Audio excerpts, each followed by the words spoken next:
Welcome to part one of the second coaching session focused on increasing educator diversity. My name is Saroja Warner, co-director of the Region 2 Comprehensive Center, and I'm joined today by my colleagues Erin Browder and Meg Cavan. As we move through the slides, our colleagues at the Connecticut State Department of Education will also be introducing themselves. This webinar will walk you through some strategies for interpreting the data that you collected between the last session and this one, and will set the stage for the next steps you will take with your team. You will need to have two things with you to participate fully in this webinar. First, a copy of the guidebook, which we will be referencing throughout. This can either be in a hard copy or an electronic format. Second, a blank Word document queued up on your computer, or a notebook and pen, as we will be asking you to do some activities that will require you to record responses for reference later.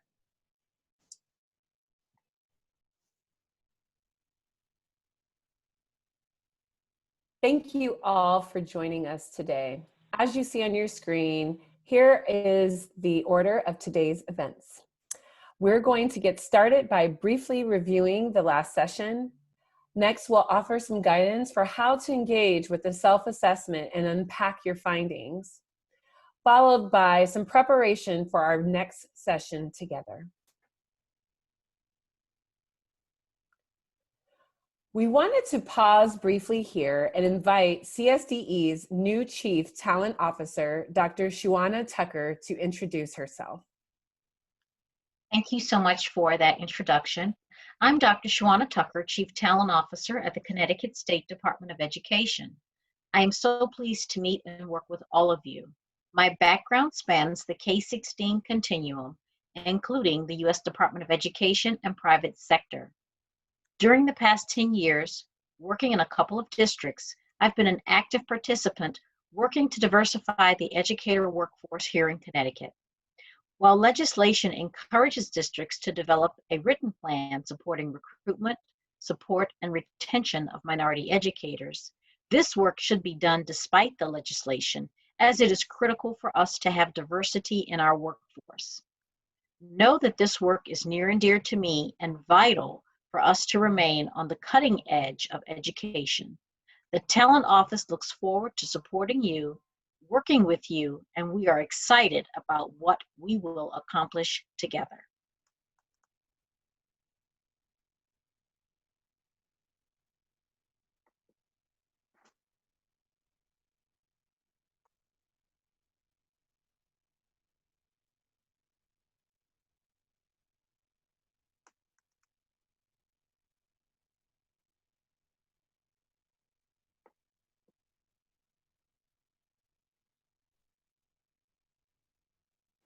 This session is brought to you by a collaborative team of technical assistance providers representing two different federally funded regional education projects.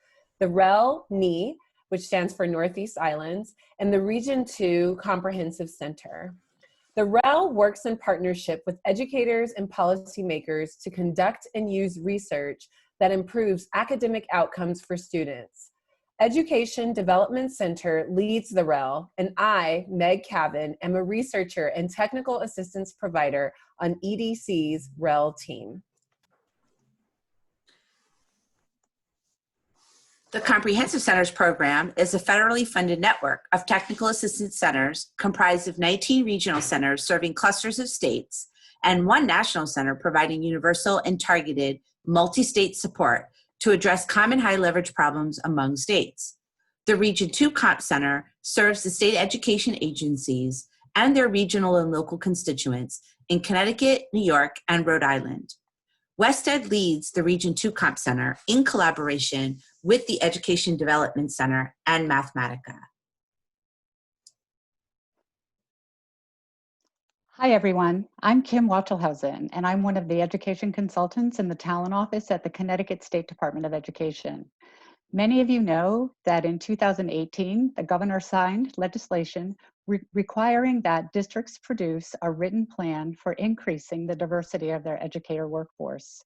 In 2019, additional legislation was proposed and passed, which required that statewide all districts hire at least 250 new educators of color, 30% of whom should be men each year.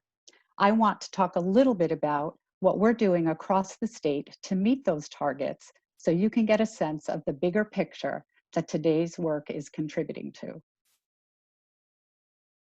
In 2008, 35.5% of the student population were students of color. In 2019-20, the percentage of students of color has risen to nearly 47%. Although the diversity of Connecticut's educators is on the rise, early indicators are showing about 9.4% of our educators are of color for 2019-20. It has not kept pace with the diversity of our student population, and the gap continues to widen. In 2016, the State Board of Education implemented a 5-year comprehensive plan ensuring equity and excellence for all Connecticut students. This plan issues promises to our educators, our students, and their families by creating opportunities within each of the CSDE offices to become intentionally focused on an identified priority goal. For the Talent Office, that goal is to recruit, support, and retain great teachers and leaders with a specific focus on increasing racial, ethnic, and linguistic diversity. Our problems to solve as a collective are the following. We seek to build bridges to attract and retain top talent to serve in Connecticut schools and districts.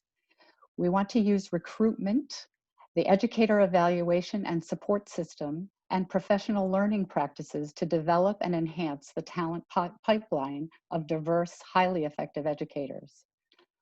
We promise to provide culturally responsive instruction through a deliberate focus on the instructional skills and wisdom required to meet the individual needs of our students.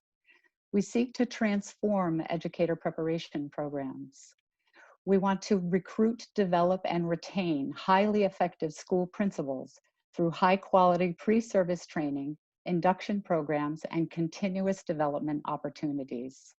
The CSDE has committed to addressing this gap by setting an ambitious goal with a call to action for the CSDE, our districts, and other educational partners to strategically design and implement recruitment and retention plans that will help to collectively achieve this goal.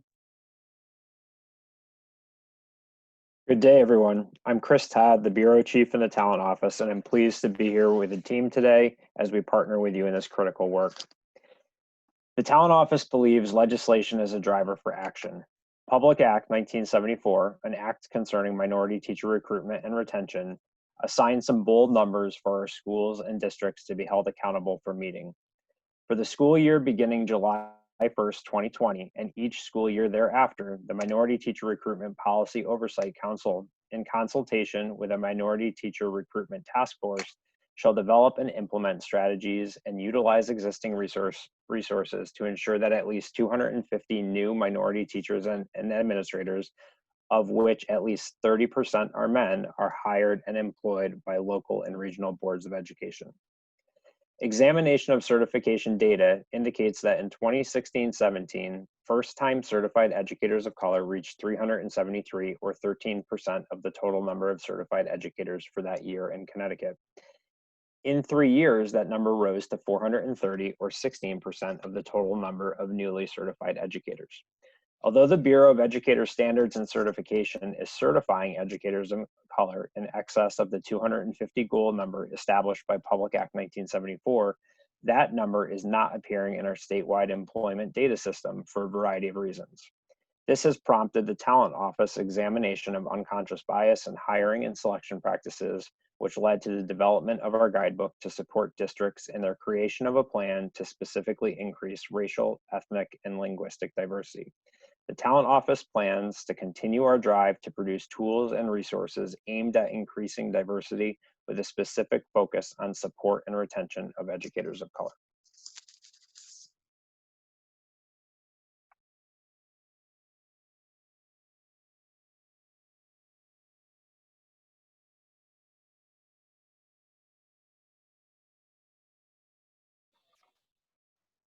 Please see the outcomes for today's session on the screen. Take a minute to read them to yourself as I read them aloud. Participants will review their demographic profile data and identify emerging patterns. Participants will participate in a cycle of inquiry to analyze their findings and begin to unpack underlying assumptions. Participants will prepare to complete the self-assessment tool and analyze results with their district teams. Thanks, Erin. Last time we met, we asked each district team to do some homework in preparation for the next coaching session. 3 tools from the guidebook. Please pause this recording and make sure you have a copy of these 3 tools handy. Again, either hard copy or electronically. If your team has not had an opportunity to complete them, please have the blank copies handy for reference as we review each one. Each tool in the guidebook is designed to move you through a continuous improvement process for identifying gaps in your talent system, assessing strengths and needs, identifying evidence-based strategies for addressing those needs, developing an action plan, implementing that plan, and engaging in ongoing assessment of progress. The tools provided in Appendix 2 through 4 are designed to support your beginning part of this phase, inform. The District Demographic Profile Tool, or Appendix 2, is where you display your school or district's data as a way to see the current talent pool. Did you have trouble getting the data needed to fill in the profile? If so, this is a challenge that should be addressed as part of your work to increase educator diversity. If you cannot access the demographic data you need, you won't be able to define the challenge you're trying to address. How will you collect the missing data? Appendix 3, also designed to help inform your understandings of needs, helps you explore the hiring funnel. This tool helps you do 2 things. 1, identify weaknesses in your data collection system. You should be able to answer every question on the survey. For those you cannot, how will you get the information you need to be able to? Just like the profile data tool, blank spaces indicate a data collection need. How will you collect missing data? The second thing this tool helps you do is to draw a picture of how well your hiring funnel is achieving the desired outcomes. The lack of diversity among the educator workforce suggests a weakness in the hiring cycle. Mapping out what happens from the start of the application process to the actual hire will help you see when and why teachers of color fall out of the hiring funnel, or if they're even entering it at all. Once you've completed Appendix 2 and 3, the next step is to analyze these data and make meaning of them. In other words, asking yourselves, what does the data indicate about the diversity of our current teacher pool and possible challenges in our hiring funnel? Appendix 4, the data inquiry tool, is designed to help you and your team make statements or assertions about the data collected in Appendix 2 and 3. It's organized into 4 categories: individual observations, or what do you see, team observations, or what do we agree is most important, inferences, or what does this data tell us, and information needed, or what else do we need to know? It was our intention to have all of you complete the data inquiry tool prior to our second coaching session, and then use the time together in that face-to-face session, originally scheduled in March, to unpack and debrief observations to make meaning. Unfortunately, we weren't able to meet in person. But in lieu of that, and in preparation for our next coaching session, Meg is going to talk you next through strategies for analyzing and making meaning of the data that you have collected thus far. Thanks so much, Saroja. So the next portion of this session will be dedicated to data inquiry. First, to some structured practice in data interpretation, then to some guided reflection and supported teamwork to unpack our own demographic and hiring data. I want to begin by looking at some sample teacher demographic data. But first, I want to situate those data in context.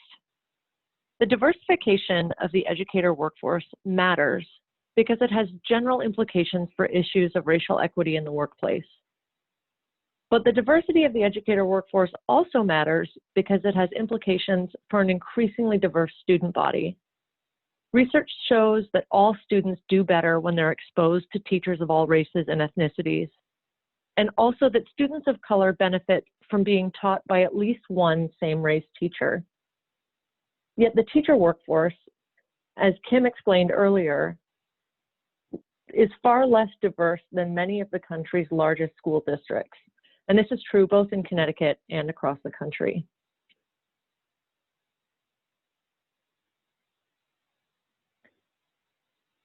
So this is a sample of Appendix 2 that you did as pre-work for this session.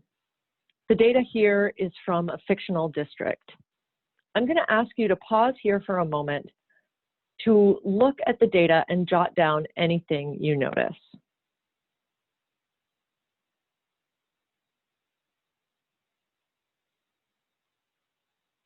There's a lot here, but let me highlight 4 things that stand out to me. First of all, most classroom staff are white. This is true across grade spans. We can see that at least 80% of general education teachers are white. In elementary grades, the proportion of teachers who are white is almost 90%, higher than the proportion of white teachers in middle and high schools. Interestingly, building administrators are more predominantly of color than classroom teachers. Third, educators of color are clustered in uncertified positions. 54% of non-certified staff are Black and 27% are Hispanic. These are the highest proportions of any job category comprised of people of color. This challenge is situated in a long legacy of systemic racism that obstructs access to education and to the labor market.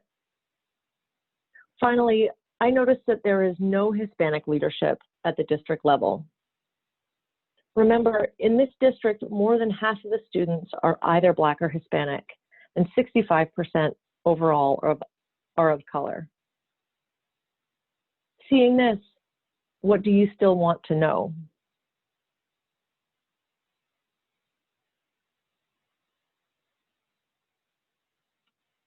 Continuing with building our data interpretation skills, this is a sample of Appendix 3, which you also did as pre-work for this session. Appendix 3 walked us through the hiring process to see where key problem areas are for the hiring of teachers of color. I'm going to ask you to pause here as well to look at this table. I'd like you to jot down anything you notice before we continue together.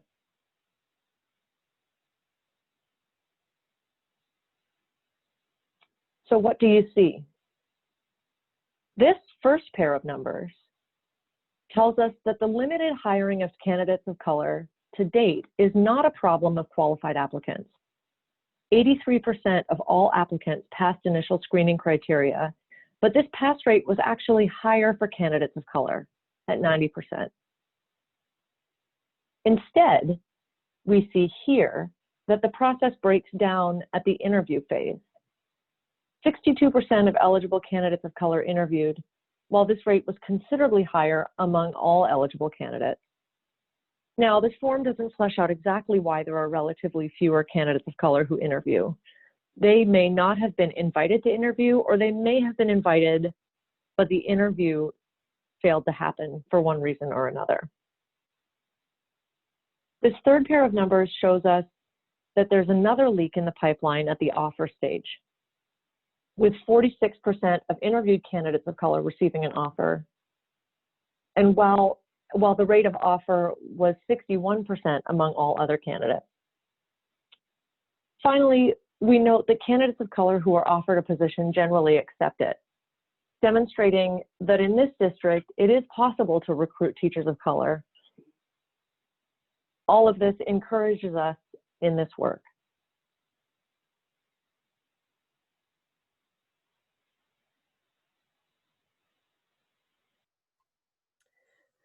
Thanks, Meg. Saroja is going to close the recorded session shortly by explaining the pre-work for our next coaching session. But before she does, let's review immediate next steps for you and your team. First, if you have not completed Appendix 2, 3, and 4, please do so as soon as possible. It would be helpful to schedule 1 or 2 team meetings within the next few weeks so that everyone can come together and complete the team observations from the data inquiry tool, which is Appendix 4. And as a reminder, questions to explore as a team, which were read from the slide. Second, once completed, each person should individually work on Appendix 5, Sections 2, 3, and 4. Please pause this recording and make sure you have a copy of Appendix 5 handy, as Saroja will explain more about the tool and what you should do to make sure that you are prepared for our next session. Okay, thanks Erin and Meg and everyone. So as we wrap up the recorded webinar today, just want to go over carefully the next steps to prepare for our next engagement.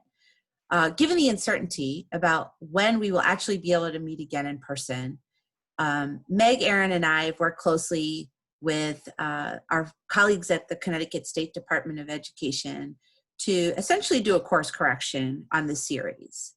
We won't be able to meet in person for some time, but we don't want to lose momentum because this work is so very important. And so what we decided to do was to take what would have been session 2 in March and package it as this recorded webinar, and then a team, individual team consultancy that we are going to be scheduling with you all in the next few weeks.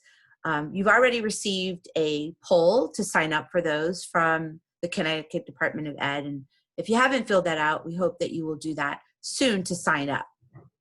The consultancies that we're going to do with you are going to be designed to guide the team through an examination of your self-assessment ratings, Appendix 5 in the guidebook. That self-assessment that you're going to do is going to help us identify 2 to 3 areas of focus for your team to work on over the next 5 years. To prepare for that team consultancy, we're asking you all to do the following. First, individually, each of you complete sections 2, 3, and 4 of that self-assessment tool. The self-assessment tool is organized into 4 sections, as you can see on the screen here: organizational culture, talent needs and hiring goals, attracting and recruiting, and selecting and hiring. When you're rating each item on your own, please list evidence to substantiate each of the ratings that you give. In the absence of evidence, choose one, not all. Not at all, sorry. No evidence means you can't claim something is happening. So again, to repeat, in the absence of any evidence to back up a rating that you give, please choose one or not at all. As a heads up, before you complete the self-assessment, your ratings, while informed by data, will also be influenced by perceptions and interpretations among members of the teams. And the members of the teams are diverse members of the teams with diverse perspectives and experiences. So for this reason, it's really important that you use evidence to substantiate your claim so that you don't make assumptions that there is a shared understanding or perception or experience by members of the group. Once everyone has completed the self-assessment tool on their own, then we want you to meet as a group. As Erin said, schedule some time, and maybe you have to do this a few times. Maybe you're not going to sit down and get this done in a 90-hour call. Certainly don't want you sitting on the phone for 3 hours at a time. So schedule some times for the team to meet and calibrate your responses. compare notes and come to a shared rating together. As a team, you'll want to pay attention during this consensus building process to the different understandings that you all have about how your district works. Sometimes you may find it easy to come to consensus. Maybe everybody had the same rating to begin with, but sometimes that won't be the case. And that is where you'll have to have a conversation about why that's not the case.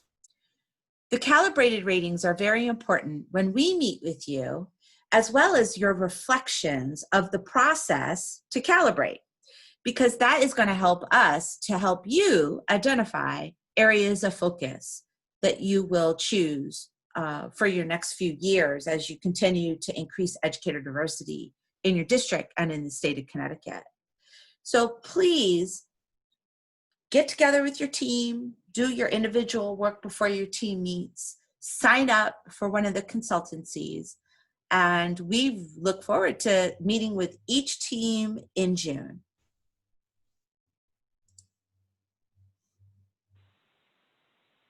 Thank you so much to each and every one of you for engaging with us through this medium. While we would so much rather be with you in person, we're grateful to have the opportunity to continue this important work virtually. We look forward to connecting with each of your teams in greater depth in the coming weeks. In the interim, don't hesitate to reach out to any one of us. Our email addresses, as you can see, are all listed on the screen.